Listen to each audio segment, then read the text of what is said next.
부산일보 디지털 콘텐츠팀의 황석하 기자님께서 외로움에 대한 이야기를 해주시려고 하는데요. 외로움을 어떻게 기사로 풀어냈을까? 어떤 데이터로 풀어냈을까 궁금하시죠?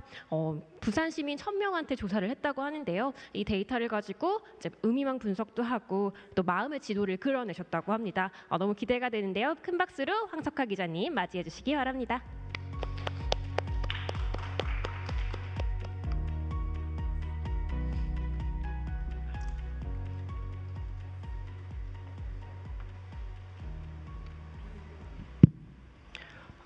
예.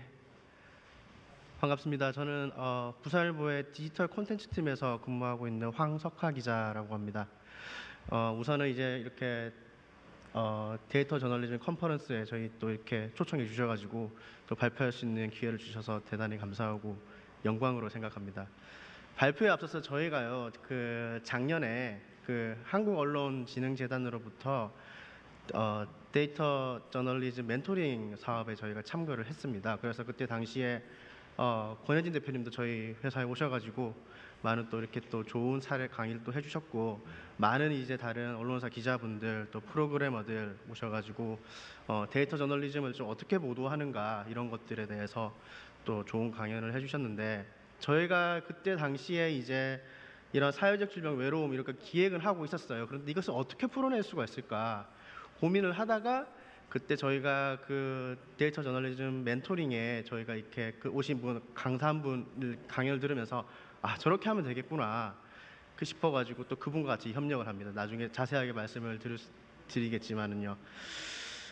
그래서 일단은 본격적으로 저희가 이제 작년에 보도했던 사회적 질병, 외로움 이것을 이제 어떻게 데이터로 활용을 하고 또 어떻게 접목을 했는가에 대해서 말씀을 드리도록 하겠습니다.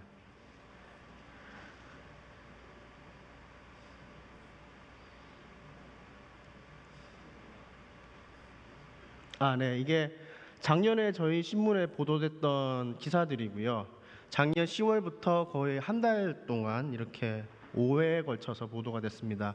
아쉬운 거는 이제 저희가 이게 작년 보도물이라서 이게 약간은 좀 현 시점과 이게 맞지 않을 수도 있어요. 왜냐하면 지금은 이제 작년에 이제 코로나 그런 전국이 아니었기 때문에 오히려 지금 이 시기에 이런 보도를 했다면은 더 파급력이 있지 않을까 하는 그런 아쉬움도 있습니다.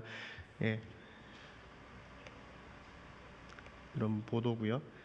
그 다음에 대략 이런 순서로 저희가 발표를 진행하도록 하겠습니다. 이렇게 사회적 질병 외로움을 기획한 계기와 의도, 그리고 외로움의 연령별, 지역별 실태, 또 외로움에 취약한 비자발적 1인 가구, 또 외로움이 낳은 사회적 문제, 또 외로움의 극복 사례, 영국 사례를 저희가 특별히 취재를 좀 해보았습니다. 기획 의도에 앞서서 먼저 이게 왜 이 기획을 하게 되는지 그 계기부터 저희가 좀 말씀을 드릴 필요가 있을 것 같은데요. 저희가 이게 이 기획물에 적용한 데이터는 크게 세 가지입니다. 작년에 8월에요. 중앙심리부검센터에서 2013년부터 2017년까지 부산에서 발생한 5,000건의 그런 자살, 변사 사건을 심리부검한 그런 보고서를 이렇게 발표한 적이 있고요. 사실 이게 공식적인 발표는 아닙니다. 워낙 민감한 그런 자료이기 때문에 아무튼 이런 것들을 낸 적이 있는데, 저희가 이제 이 보고서를 보다가 하나 궁금점이 하나 생겼습니다. 뭐냐면은 동일 지번이죠. 그러니까 같은 주소에서 10건 이상 자살이 발생한 장소만 부산에서만 40곳이나 된다는 그런 비극적인 사실이었습니다. 그래서 왜 이렇게 사람들이 거기서 이렇게 많은 극단적인 선택을 할까? 저희가 현장에 가서 취재를 해보니까 거기 이제 유족분들이라든가 아니면 이제 거기 주민 이웃들을 물어보니까 결론은 이분들이 이제 비자발적으로 이렇게 고립된 분들이고 사회적으로, 그리고 그 깊은 중심에 그런 외로움이라는 그런 감정 때문에 이런 극단적인 선택을 했다는 것을 저희가 직감을 했습니다. 그 기획 의도에서도 이렇게 저희가 말씀을 드리자면은 이제 급격한 사회 변화 때문에 이렇게 공동체가 많이 해체가 되고 특히 가족이 해체가 되고, 그래서 이제 비자발적으로 이렇게 사회적으로 고립되는 분들이 많이 있고요. 그다음에 부산 같은 경우에는 특히나 이제 고령화와 함께 1인 가구도 굉장히 빨리 증가하고 있는 그런 도시입니다. 그렇기 때문에 외로움이 심화될 수밖에 없고, 또 이렇게 심각한 외로움은 자살이라든가 고독사 이렇게 사회적인 문제로도 이어지고 있습니다. 그리고 이제 이게 또 한편으로는 이게 외로움이 개인적인 문제가 아니다, 사회적인 문제라고 이렇게 인식하는 그런 경향들이 지금 나타나고 있고요. 대표적인 게 영국에서 2018년 1월달에 세계 최초로 외로움 장관을 선임을 했습니다. 외로움과 대처하기 위해서. 그다음에 작년 4월에 부산시 의회가 이제 외로움 방지 조례를 이제 통과를 시켰고요. 그다음에 2019년 7월에도 서울시에서도 외로움 지원 사업 정책을 발표를 했죠. 결론적으로는 이게 외로움이 개인적이나 주관적인 그런 감정이 아니라 이런 사회적인 문제로 나타난다. 예, 이런 것을 전제로 저희가 취재를 시작했고요. 일단은 저희가 아까 말씀드린 대로 적용한 데이터는 이제 부산시 중앙심리보건센터 자료와 그다음에 정량적 조사로서 이렇게 부산 시민 1,000명을 대상으로 이렇게 실태 조사를 한번 해봤습니다. 여기서 보면은 이게 저희가 여론조사 전문업체에게 의뢰를 해가지고 한 설문조사인데요. 결과를 보면은 응답자의 4.3%가 자주 이렇게 거의 항상 외로움을 느낀다 이렇게 나와 있고, 시민의 23.4%, 약 4분의 1 가량이 항상 또는 자주 외로움을 느낀다고 이렇게 나와 있습니다. 이렇게 연령별로 보시면은 젊은층으로 갈수록 이렇게 외로움을 많이 느낀다는 그런 응답이 많이 나와 있고요. 하지만은 이것만으로는 저희가 조금 부족하다. 외로움의 실체를 조금 이렇게 더 드러내기 위해서는 무엇이 더 필요할까? 그래서 정성적인 방법을 좀 생각을 해보았습니다. 그래서 그때 아까 저희가 디지털 데이터 저널리즘 멘토링 그 사업 때 저희 회사에 강연 오신 그 아르스 프락시아의 김도훈 대표님과 저희가 작업을 같이 했는데, 그때 그 김 대표님이 이미 다른 매체와 많은 또 이런 작업들을 하셨더라고요. 보니까 그 중에 한 것들이 이제 이런 주요 인터뷰들의 그런 이런 말들을 잘 풀어가지고 텍스트화해서 이런 핵심 개념을 통해서 의미망 분석을 하는 그런 기법들입니다. 그래서 김 대표님한테 저희가 물어보니까 이게 숫자가 그렇게 많지 않아도 된다고 하시더라고요. 보통 한 30명 이상이면 충분히 그런 의미망들을 잘 포착을 할 수 있다.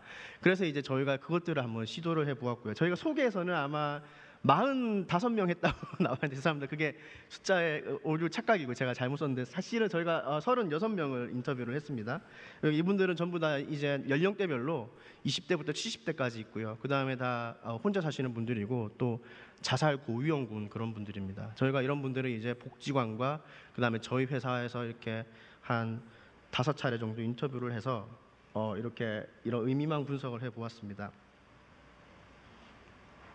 이렇게 보면은 이게 저희 그림을 제가 설명을 해드리겠습니다. 이게 뭐냐면은 저희가 이제 일종의 이제 의미망 분석을 한 결과를 이렇게 그림으로 이렇게 그려본 건데, 이 참가자들의 그런 발언을 이제 텍스트를 토대로 이렇게 키워드의 빈도와 또 네트워크 잠재 영향력을 분석을 한 겁니다. 그러니까 모든 키워드는 저렇게 원으로 이렇게 원 모양의 노드로 표시가 돼 있는 거고요. 이 노드가 크면 클수록 이제 이분들이 말한 빈도가 높다거나 아니면은 네트워크의 잠재 영향력이 큰 키워드라고 볼 수가 있습니다. 그래서 이렇게 색깔들은 이제 비슷한 주제를 가지고 이렇게 표현을 한 것들이고요. 이것을 차례대로 이렇게 분석을 해보면은 이게 일단 20대의 그런 마음 지도인데, 여기서 보면은 20, 30대는 주로 이제 군인과 직장, 그 다음에 정신과, 손목, 정책 이런 키워드들이 이렇게 상대적으로 영향력이 크다는 것을 이렇게 분석 결과가 나왔고요. 이것을 해석을 하면은 군인과 직장은 이제 결국에는 안정된 직업을 말하는 것이고, 실제로 이제 인터뷰자들이 그런 얘기를 하더라고요. 자기는 이제 군인이 되고 싶다고, 자기 이 상황에서는 이게 취업도 안 되고 그러니까. 그 다음에 정신과 손목은 약간 정신적인 문제와 관계가 있습니다. 그러니까 약간의 극단적인 선택, 이것을 이제 의미하는 거라고 볼 수 있고요. 그 다음에 정책은 이제 현재의 상황을 이제 정부 정책으로 바꿀 수 있다. 정부가 이제 혹은 이제 제도권에서 조금만 이렇게 자기들을 신경을 쓰면은 이런 것들을 극복할 수 있지 않겠나, 이렇게 얘기를 하는 것들이고요. 그 다음에 다시 말하면 이제 20, 30대는 이제 미래에 대한 압박이나 고민 이런 것들이 이제 외로움을 이제 강화시키고 있다는 그런 특성들을 보여주고 있는 사례일 겁니다. 저희가 여기 그림은 요거 20대 마음지도 한 개만 했는데, 저희가 40대 50대도 이렇게 분석을 해봤는데, 40대 50대는 이제 주로 이제 이런 핸드폰이라든가 연락, 전화, 병원, 복지 이런 것들이 이제 키워드가 좀 이렇게 핵심 키워드로 이렇게 밝혀졌고요. 4, 50대는 주로 이제 직장 생활에서 이제 사람과의 연대감이 없고 그다음에 그래서 더 외로워지고 주변 인간관계가 빠르게 공동화가 되고 있음을 좀 보여주고 있는 사례입니다. 마지막으로 이제 60대 이상에서는 이렇게 주로 키워드가 저런 안정감, 남편, 남자, 의료기 프로그램 이런 것들이 나와 있는데 이분들 대부분 사별을 했거든요. 그렇기 때문에 이제 남편이라는 그런 키워드가 많이 나와 있는 거고 이게 배우자라든가 친구와의 그런 사별로 이렇게 주변이 좀 단절된 그런 상황을 잘 보여주고 있고 그런 것들이 이제 외로움을 강화하고 있는 그런 특성들을 좀 보여주고 있는 사례라고 볼 수 있습니다. 저희가 이제 지역별로도 외로움이 이렇게 얼마나 되는지 그 지역별 그런 차이의 특성들을 저희가 또 이렇게 취재를 해 보았습니다. 같은 이제 1,000명 대상으로 조사한 그곳에서 그 설문조사를 토대로 이렇게 나온 결과인데요. 주로 이제 가장 높은 곳이 부산의 강서구라고 있습니다. 강서구이고 강서구는 이제 지금 막 개발이 되는 그런 지역입니다. 그렇기 때문에 다른 곳에 비해서 이제 외부에서 이게 이주자가 굉장히 많이 있고요. 그 다음에 아직까지는 인프라가 제대로 안 갖춰져 있어요. 그렇기 때문에 이제 열악한 환경에 좀 실망감이 좀 큰 그런 지역이기도 합니다. 그래서 대규모 개발이 진행이 되면서 이게 급격한 변화, 그 다음에 이제 그곳에 개발이 진행되면은 보상금 갈등이라든가 각종 문제들이 얽혀 있습니다. 그렇기 때문에 그런 원인으로 이제 강서구에서는 특히나 좀 외로움이 높다. 이렇게 저희가 거기 실제로 이제 복지 종사자들한테 물어보니까 그런 말씀을 하시더라고요. 그 다음에 부산에는 원도심이 있는데요. 이제 서구, 동구, 중구가 저 바로 원도심에 해당되는 곳입니다. 원도심은 이제 옛날에는 말 그대로 이제 부산에서 가장 중요한 곳이었는데 지금은 굉장히 많이 쇠퇴를 했어요. 그렇기 때문에 이제 사람들이 많이 빠져나가고 그다음에 거기 독거노인들이 굉장히 많이 살고 있습니다. 원도심 일부 지역은 지금 재개발이 좀 이루어지고 있고요. 왜냐하면은 이제 재개발은 특히나 이제 자기가 살고 있던 모든 것이 다 파괴가 되는 그런 지역입니다. 이 집들이 이제 주위에 철거가 되고 그다음에 거기 사시던 그런 분들 같이 친구분들이라던가 말씀 나누시는 분들이 다 뿔뿔이 흩어지는 거기 때문에 이분들도 정신적으로 굉장한 큰 고통을 받고 있더라. 그렇게 저희가 취재를 했습니다. 결국에는 이런 분들 중에서도 이제 더 취약한 게 이제 1인 가구 분들이고요. 1인 가구가 이제 결국에는 더 많은 외로움에 노출이 되어 있는 상황이고 부산에서는 1인 가구가 지금 54만 3,550 가구고 전체 가구의 36.5%입니다. 그 지도를 보시면 알겠지만 저희가 저 지도는 부산 1인 가구 현황 그거를 부산시에서 자료를 받아가지고 이렇게 지도로 구현을 한 건데 분석을 해보니까 저기 회색 그다음에 까만색으로 될수록 1인 가구 분포도가 높은 지역입니다. 흰색부터 해가지고 반면에 이제 초록색은 이게 1인 가구가 적은 지역이고 가장 높은 지역이 저기 제일 까만색 오른쪽인 저기가 이제 해운대 옆에 기장군입니다. 기장군은 1인 가구 비율이 제일 높고요. 그다음에 아까 저희가 말씀드린 저기 녹산동 저기 왼쪽에 저기가 강서구 지역입니다. 외롭다고 응답하신 비율이 많은 지역. 그런 곳에서도 이제 특히나 이제 외롭다고 응답한 많은 곳도 보니까 1인 가구가 많이 계시더라. 이런 것들을 저희가 발견을 했고요. 실제로 부산연구원에서 2017년에 이렇게 조사한 걸 보면은 1인 가구 절반 이상이 이제 외로움을 호소하고 있는 그런 현실이고 그다음에 1인 가구라고 하더라도 나는 이제 혼자 사는 게 좋아서 이런 분들도 계실 거예요. 그런데 문제는 저희가 집중을 한 거는 주목을 한 거는 나는 솔직히 혼자 사는 게 싫은데 어쩔 수 없이 혼자 살게 되시는 분들, 비자발적으로 1인 가구 되신 분들, 그런 분들이 좀 특히 위험하다는 것을 저희가 주목을 했습니다. 대표적으로 독거노인 분들, 그 다음에 장년 고독사 예비군, 그 다음에 옥탑방 청년들인데 이 중에서 제일 위험한 분들은 장년 고독사 예비군들입니다. 왜냐하면 독거노인 분들은 그나마 제도적으로 어느 정도 보완이 좀 되고 있습니다. 실제로 이제 지자체에서 이분들 매일 연락을 하고 찾아가가지고 안부도 묻고 이런 분들이 계세요. 그런데 장년 고독사 예비군들은 나중에 이제 직장에서 이제 해고를 당하고 난 뭐 명예퇴직을 하셨거나 그래가지고 이렇게 또 이혼을 하고 이렇게 어쩔 수 없이 혼자 사시는 분들이에요. 이분들은 법적으로는 아무런 케어도 받지 못하고 굉장히 큰 사각지대에 놓여 있는 분들이기 때문에 이분들에 대한 외로움 그런 호소들에 대해 귀를 기울여야 되고 이분들에 대해서 좀 더 관심을 가져야 된다. 그런 전문가의 인터뷰를 저희가 한 적이 있습니다. 예, 저희가 이제 단순히 이제 데이터뿐만 아니라 이제 현장에도 이렇게 많이 이제 가고 발품을 팔았는데요. 물론 데이터가 지금 넘치는 세상이고 데이터만으로도 많은 것을 할 수가 있지만은 그래도 저희는 이제 데이터와 현장이 접목이 돼야 완벽한 보도물이 된다고 생각을 했습니다. 여기는 이제 쪽방촌이고요. 이 할아버지를 저희가 한번 인터뷰를 한 적이 있는데 되게 재밌었어요. 왜냐면은 이제 그때 저희가 활동가분 한 분하고 저희 기자 2명이 가서 이 할아버지를 인터뷰를 했는데 기자를 처음 보잖아요. 아는 사람이 아니에요. 그날 처음 갔는데 이분이 계속 주저리 말씀을 하세요. 그러니까 자기 옛날부터 살았던 얘기들, 평소에는 이분들이 아무도 그런 얘기를 들어주는 사람이 없거든요. 그러니까 오히려 인터뷰 마치는 게 자기는 더 오히려 싫은 것 같더라고요. 그런 느낌을 저희가 받은 적이 있습니다. 이거는 이제 여인숙이고요. 되게 저소득층자들이 혼자 사시는 그런 여인숙 그런 지역이고, 여기는 영구임대 아파트입니다. 여기도 이제 얼마 전에 고독사가 이제 발생한 지역이라서 저희가 현장 가서 주민들한테 물어보고 그런 얘기들을 했고요.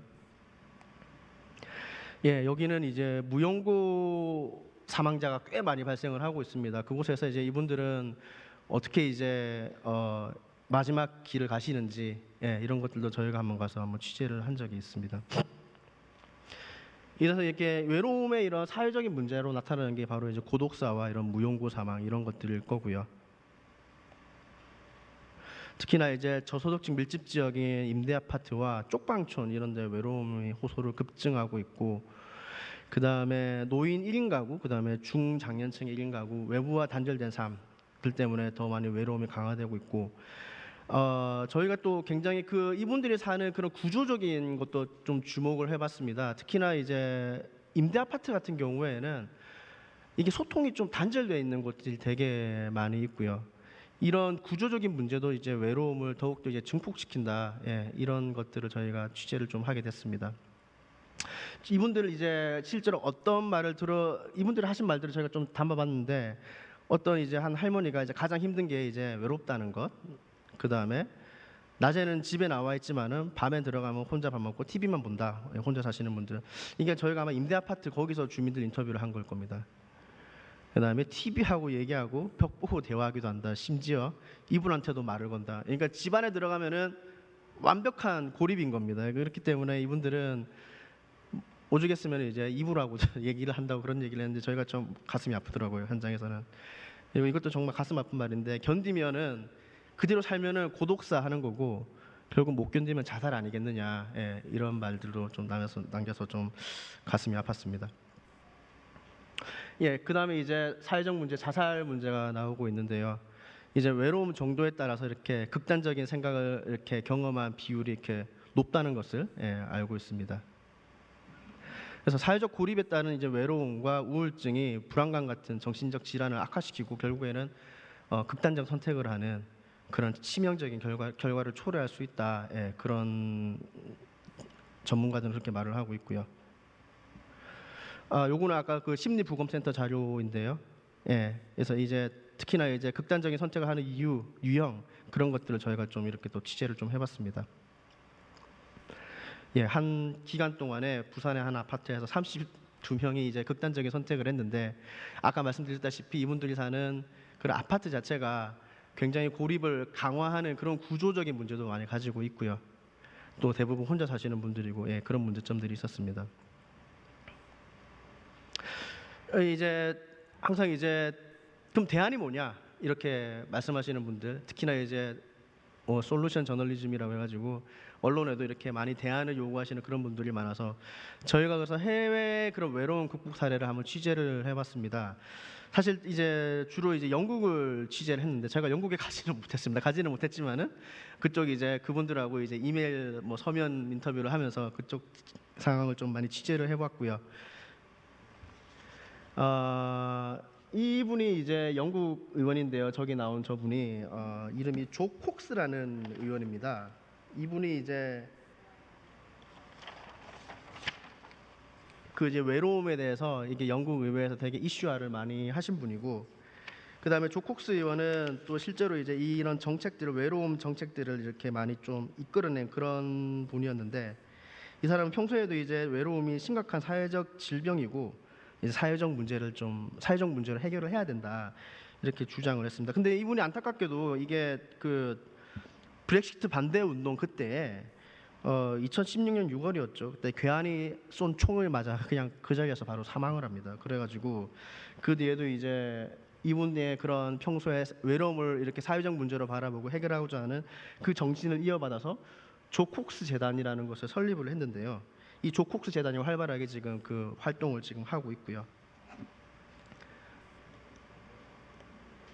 요거는 이제 콕스 의원이 의회에서 처음 했던 연설인데 그냥 제가 인상 깊어서 한번 적어놨습니다. 우리는 우리를 분열시키는 것을 넘어 더 큰 통합을 이룰 수 있고 더 많은 공통점을 발견할 수 있다. 한국 사회도 많이 적용될 수 있는 그런 말 아닌가 싶습니다. 이거 영국의 그런 외로움이 가져오는 사회적 피해, 사회적인 손실 이런 것들을 조사를 한 건데요. 조 콕스 재단 보고서이고요. 이게 보면 이제 다른 이렇게 나와 있지만 다른 설명하기 좀 시간상 어렵고 일단 대략 설명을 드리자면은 900만 명 이상의 영국인이 자주 또는 항상 외롭다. 그 다음에 장애인 중 절반이 언제나 외로울 것이라고 응답을 했고 부모의 절반 이상의 외로움을 앓고 있고 그 중에 21%는 지난주에 외로웠다. 이렇게 대답을 했다고 하네요.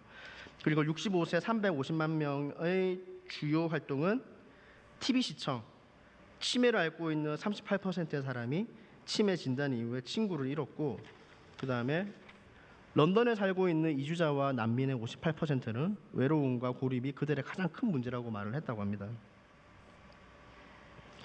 그 다음에 영국 의사 4명 중 3명은 5명의 외로움 환자를 매일 진료를 하고 있다고 하고요. 그 다음에 저기 보면 아시겠지만은 이렇게 취약한 사회적 연결 때문에 요런 것이 하루에 담배 15개비를 피는 만큼이나 해롭다는 그런 보고서도 있더라고요. 보니까 그런 내용도 있고 그 다음에 외로움 때문에 영국의 고용자들이 감당해야 할 비용이 25억 파운드나 된다. 그러니까 3,800억 정도? 네, 그 정도 된다고 합니다. 이게 이제 단절된 공동체가 영국 경제에 미치는 손실을 이런 것들을 얘기를 하는 거고요. 그래서 영국에서는 이런 행사를 한다고 합니다. 그레이트 겟 투게더라고. 이게 조 콕스 의원의 정신을 이렇게 받아들여 가지고 하는 영국에서 행사인데 이게 2017년부터 매년 6월에 열리고 있고요. 그 다음에 작년에 이제 영국 전역에서 한 1만 1천 개 행사가 열렸다고 합니다. 72만 명이 참가를 했는데 저기 보면 저희 사진에서 맨 가운데 앉아 있는 사람이 테레사 메이 전 영국 총리입니다. 영국 총리도 직접 참석을 해가지고 이런 것들을 했고 이게 어떤 행사냐면은 이렇게 남녀노소 이제 성별 인종 종교 구분 없이 이렇게 같이 참여하는 그런 소통의 장이고요. 이렇게 주민들이 스스로 파티를 열고 그 다음에 길거리나 공원, 아파트 옥상 등에서도 이렇게 다양한 행사들을 개최를 한다고 합니다. 그 다음에 소셜 미디어로 이렇게 행사를 조직을 하고 홈페이지에는 소소한 것들, 음식 레시피까지 공유를 한다고 하네요. 그래서 누구나 원하면은 등록을 해서 이렇게 일정 금액의 지원을 받고 이런 행사를 열 수 있고 모든 주민들이 참석을 할 수 있다고 합니다. 이런 각종 이렇게 그레이트 겟 투게더 행사 그런 사진들이고요. 이거는 조금 특별한 게 이게 그레이트 겟 투게더가 이제 그런 전형적인 영국의 백인 중심의 행사가 아니라 이런 시리아 난민들과 저런 무슬림들과도 함께하는 그런 행사라서 정말 사회 통합에도 굉장히 큰 도움이 된다는 그런 것들이었습니다. 네, 지금 그래서 제가 아까도 말씀드렸지만은 이게 정말 오래 저희가 취재를 했다면은 정말 더 풍성한 내용으로 이렇게 취재를 할 수 있지 않았나 싶었는데 특히나 요즘에 코로나 때문에 외로움을 호소하시는 분들이 더 많아지고 있고 더 심각한 문제가 된 건 확실한 것 같아요. 그래서 아까 영국 사례처럼 그레이트 겟 투게더 같은 경우는 아예 생각도 못하는 거죠. 지금 이렇게 접촉이 안 되는 시대이기 때문에 제가 올해 코로나 기획을 하면서 한 취재를 하면서 어떤 독거노인분 한 분을 만났는데 이분은 삶의 유일한 낙이 복지관 가가지고 거기서 이제 노인분들 얘기하고 이런 것들이었는데 아예 그게 안 되다 보니까 계속 집에만 계세요. 그러니까 사람들이 너무 오랫동안 집에만 있다 보니까 밤에 잠도 안 오고 자꾸 막 이상한 생각이 난대요. 정신적으로도 굉장히 불안한 상황이었어요. 그래서 이 외로운 문제는 특히나 이제 코로나 시대에 더 심각한 문제인 것 같고 지자체라던가 정부라던가 또 민간에서도 이것을 좀 협력해서 풀 수 있는 그런 방안을 모색해야 되지 않나 싶습니다. 네, 발표는 제가 여기서 마치도록 하겠습니다. 감사합니다. 네, 부산일보 기자님 잘 들었습니다. 발표. 황 기자님, 저 근데 궁금한 게 네. 요거를 설문조사를 하시게 된 계기가 따로 있을까요? 외로움에 대해서 사실은 외로움이라는 게 정량적으로 얘기하기가 너 외롭니? 라고 물어보면 어려운 부분도 있을 것 같아서요. 그러니까 이게 저희 편집국 내에서도 되게 논란이 많았습니다. 왜냐하면 외로움은 이거 뭐 개인적으로 외로운 걸 뭐 어떡하란 말이냐 이런 시각이죠. 그런데 저희는 이게 이제 그게 아니다. 이게 사회적인 문제이고 객관적으로 좀 보여줄 필요가 있다. 그러니까 주관적인 것을 객관적으로 이거 보여주는데 가장 큰 어려움이 있었어요. 그래서 이제 아까 말씀하신 이제 저희가 한 게 정량적으로 이제 설문조사를 한 거고요. 그 다음에 정량적으로는 너무 수박 거달기식으로만 이렇게 취재가 흘러갈 수 있기 때문에 그래서 아까 이제 의미망 분석, 그 다음에 발언자들, 인터뷰이들의 그런 발언들을 텍스트화해서 그 주요 키워드를 도출해내는 그래서 이게 외로움의 실체가 뭔가 이렇게 밝히는 그런 정성적인 기법까지 같이 한 거고요. 이런 것들 다 사용하다 보니까 이제 다 그까지 설문조사까지 하게 된 겁니다. 그러니까 제가 생각하기에는 만약에 올해도 비슷한 조사를 하시거나 패널 조사를 하신다면 또 다른 얘기가 더 이어져 나올 것 같아서 훨씬 더 리치한 기사가 되지 않을까라는 생각도 듭니다. 그러니까 역시 한번 기획을 잘 해놓으면 나중에 쓰기가 되게 좋은 것 같은데요. 한 가지 질문이 더 들어왔습니다. 그래서 외로움에 대한 극복 사례 뭐 이런 거 다 얘기해 주셨는데 이제 사실 외로움이 뭐 서울의 문제만도 아니고 부산의 문제만도 아닐 텐데 뭐 국내에 약간 특징이 있었다. 혹은 부산의 외로움의 맥락적인 특징이 있었다면 어떤 취재하시면서 어떤 것들을 확인을 하셨는지 궁금해하시는 질문이 있었습니다. 부산의 특징요, 외로움. 근데 외로움은 뭐 거의 장소로 가리지 않고 이렇게 발생하는 거겠지만 부산 같은 경우에는 글쎄요. 아무래도 이제 지역과 그런 그러니까 이제 수도권과 지역의 격차 거기서 발생하는 그런 파생되는 그런 외로움들이 더 있을 것 같아요.